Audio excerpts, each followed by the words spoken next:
X-Men Apocalypse is the newest film that came out from Bryan Singer, and it's the sequel to the previous X-Men movies that have been going on for 16 years. Now, a little back history. I've always loved the X-Men movies growing up, or not growing up, but watching them ever since the first one came out, and I've always loved what they've done with these characters. The thing with me and X-Men, as I was growing up, I'm not saying I hate the films. I never hated them. I just never watched them. I never really got into the chance because at first I wasn't a real big fan. But I started and so other than Days of Future Past that came out 2 years ago, the other ones I was just pretty much waiting until video. I kind of was just pushing it off. It was something I had to get into because I didn't know much about the X-Men. Yeah. So I gave it a shot and I picked them up one time and the only my problem was as the older ones, other than before Days of Future Past, I had to really rewatch them because I was kind of playing on my phone or just doing other stuff. And when I watched Days of Future Past 2 years ago, I was like, you know what? I said that really blew my mind, and I'm really going to go ahead. I'm going to give it a shot and kind of go through the other ones so I can get caught up. Yeah. And that's what got me motivated because I love Days of Future Past. It really got me into wanting to learn the X-Men. I did too. So I learned a lot and watching the other ones and get caught up in the story. Yeah, I've loved all the X-Men movies with the exception of 3 and Origins Wolverine, because those two films I feel like they were pretty much, they got a lot of studio interference involved, and they were very, very poorly made. Yeah. And shitty story writing. Yeah, bad writing as well. But anyway, going to this film, I got a lot of good expectations for it because, for one, because it's still Bryan Singer, I feel like because of watching his X-Men movies that he's done, he knows what he's doing with these. Yeah, he does. Franchise. Apparently, he does because when he gets back on the roll, it seems like I like it, all the ones he does. Because when he stepped aside on one of them, he did. He didn't direct First Class, but he did produce it. Yeah. So anyway, this film is about how this guy who goes by another name, but we're just calling it Apocalypse. Apocalypse. The movie starts out with him being resurrected from these Egyptian servants, and so they basically he's the god of the X-Men. He's the Thanos. He's the king of all of them. They pretty much. But he needs to preserve his body so he doesn't age. Yeah. So he uses a person he uses that he thinks is strong enough, and he preserves himself. But when he's doing that, he gets buried, and then he's played by Oscar Isaac, who is also another franchise. He played Poe Dameron in Star Wars: Force Awakens. Yep. So as years go by, you start to see that he has survived now in another body, and so as the years go by, we're now introduced back to where you're seeing Charles Xavier, and the movie does kind of build up some different things that the characters have been up to. So we get introduced finally to Scott Summers, who's Cyclops in his early years, and he's in school, and you also get to see introduce Storm as well, and then you also get to meet, you get to see what Magneto's been doing. And then some of the characters that kind of got put aside didn't come in the last one. That came in this one, like Moira Taggart from First Class. Yeah. So all these characters are building up, which I literally love because I heard that the movie got a lot of backlash because the movie's pacing was a little too slow. Like it kept kind of. No, I thought. That's what I disagree with. I went in hearing other people's reviews and the ratings from the critics and all that. But to tell you the truth, I thought the story writing was amazing. Yeah, I thought it was too. I thought that done. The way it took its time, it was still good build up. I mean, there are some pacing things that happens in a lot of movies, but this one didn't bother me. I love the fact that they took their time with the characters and we're actually getting their motivations as to why they're doing this.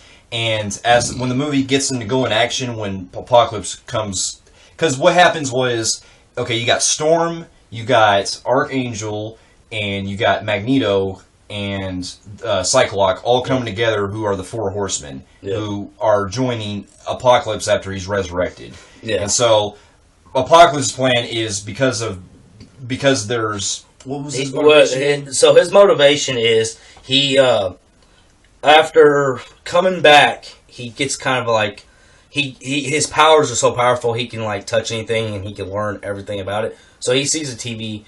He was able to touch TV, kind of get like the whole history, and he's seen that leaderships. But what he does is he sees how us humans have torn and killed his people, which are the X-Men, are all from their. This is Apocalypse is their god. Yeah, is their god. So he pretty much kind of got like he sees kind of like the history of how us humans over the years with Hitler, just all this crazy stuff, realistically shit that we've all been living throughout history. And he gets a little peek at our history, and he realizes how bad humans we are. Like we pollute the world, we fuck the world up. So he thinks that it should be an X-Men mutant world, and all the humans has got to die.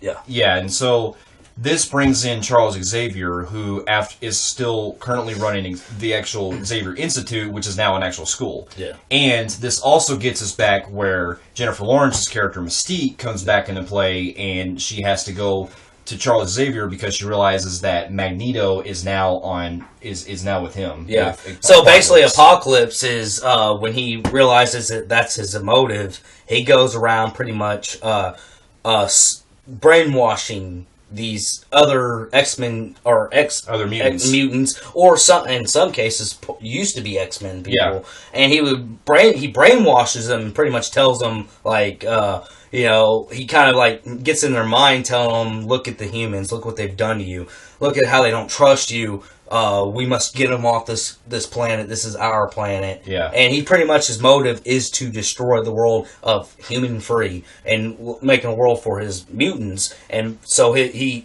order to do that, he knows the X-Men people ain't gonna join him, like, so he brainwashes them, saying, I can make your powers better than what you're doing. Yeah. And that is what you're capable of. And I'm gonna tell you right now, that is the way they build up to this villain. I really enjoyed this movie a lot. I love this villain's motivation and how he's trying to brainwash everyone and everything. But I also love, and this is another thing I love the most, I love the action sequences, like especially when you got the stuff going on Quicksilver. Yeah. And it's got a great role. And the thing is, like he did, Quicksilver hit the comedy in the last one, and he did it again in this one. This movie, all right, I don't want to go into too much detail because like it just recently came out, and there's a lot of twists and a lot of sadness to it. There's a lot of emotion that I really love, especially some of the mutants that from the previous Magneto would have his people, his fan. You'll see. Well, you'll see. But also, I love the motivations they give for Cyclops and Jean Grey, because the girl that played Jean Grey, she did an amazing job. Yeah. And I love what they give her as well.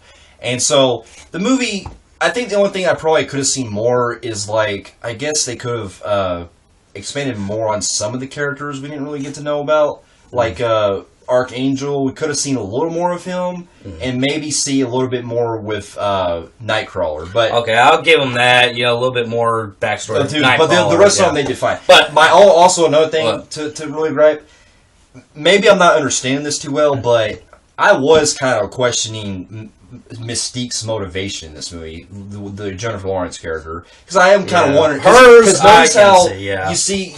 The previous movie, from what I remember, was she's finally accepted that she is part of being a mutant. Mm-hmm. And this movie, she's still fussing about, okay, I don't want to be mutant. I just want to be myself. Yeah. I just felt like it was a step backwards from what she did in the last movie. Okay, yeah, I that's my complaint too. But this movie is how you overall how you write story writing of like the villain. This is like how you make a Thanos type guy, because what we know is Apocalypse is the It Man. He is the It Man. And I'm gonna tell you right now, the brutality of this dude is you can't stop him. He is unstoppable. And also, not going into too detail, but this movie does push a lot of boundaries with some of the brutality. We get some history. We now know why. What's his face? Xavier is bald now. Yeah. It would not show you. You'll find out all this stuff. This actually connects a lot of the stuff you've always questioned since day one. Yeah. The first X-Men. Only thing is well, not going to say too much, but it does its own thing without having to go back to the previous movies. Yeah. So it doesn't have to give you flashbacks, but it's still you remember that. Kind of like, okay, you oddly remember that. Even some of the little stuff, like, oh yeah, that was on part 2. They don't go like, hey, look at what happened in part 1 and 2. They really did make you remember, like, oh shit, from part 2. Yeah. Oh damn. So I liked what they did. I This did writing too. was amazing. It was. I enjoyed Apocalypse was awesome. In He this was. movie. Yeah. I could say right now, probably other than probably the guy from X-Men 2, Stryker from the second one. I think he's probably actually, I think he might be. Which is funny because Stryker comes in this film. Yeah, I think he's probably my second favorite villain out of the whole franchise. Yeah. But anyway, I do highly recommend this movie. It's got great performances, especially from the lead guys. You know, you got James McAvoy, Michael Fassbender, of course, and then you got Jennifer Lawrence. I'm kind of iffy about because I really didn't like the way they kind of portrayed. The thing I didn't like about her was her personal issues. She needs to keep it out of movies. I can tell she didn't want to be there. Didn't want to be there. I've been hearing a lot about her. I don't want to go into details because this isn't what the review's about. But I heard that she's turning into an ass a little bit on set, and she's kind of really hard to be. She's becoming really hard to work with. Yeah. Yeah. So she complains all the time. Yeah. Yeah, her performance was a little lacking. You can see it though. Yeah, you can see it in the movie a little bit, which bothered me because she's like, you can kind of say, let's get the scene over with. Yeah. She has no emotion in herself. Like, she's just like looks angry, and it kind of bothered me a little bit. But other than that, I enjoyed a lot of the action scenes. The ending, the climactic battle is probably my favorite too. Yeah. Like how they all come together and they realize this guy is just unstoppable. He just crushes them all. Yeah. This is like the most vulnerable X-Men I've seen. Like where he's like really like he tears them apart. Yeah. And they do what they can and realize they still can't beat this guy. Yeah. And you can tell that this is probably going to lead into other future films. He'll come back because he's their god. He's not going to be stopped. This is like he's kind of temporarily stopped. And then the lead in where like not want to spoil the ending. That was cool. That was really cool. Yeah. And that was cool what the Magneto did. Yeah, where it actually formed the X. Where that was awesome. That was sweet. This movie was fun to watch. It was so fun. They didn't really go crazy in the CGI. It was CGI was good. A lot of it didn't. You could think it was practical. It was so good. Yeah. The writing was. That's how you write movies. I'm praising that writing. That story writing was amazing. I also am glad they kept that theme from the other X movies. They brought like the or however it goes. Yeah. But this movie was a roller coaster of emotions, fun. Yeah. I enjoyed this movie. I'm going to give it a 9 out of 10. I'm going to give it probably I want to say 8.75, probably because I had a little more issues than you did, but I still love the movie. I still liked it a lot. Yeah. But anyway, definitely check out X-Men Apocalypse. I don't know if it might be the same level as Days of Future Past, but it's still good. I'd still rank it as that trilogy. It's still really good. Yeah. So do yourself a favor and definitely check out X-Men Apocalypse, and we shall see you guys in our next review. Later.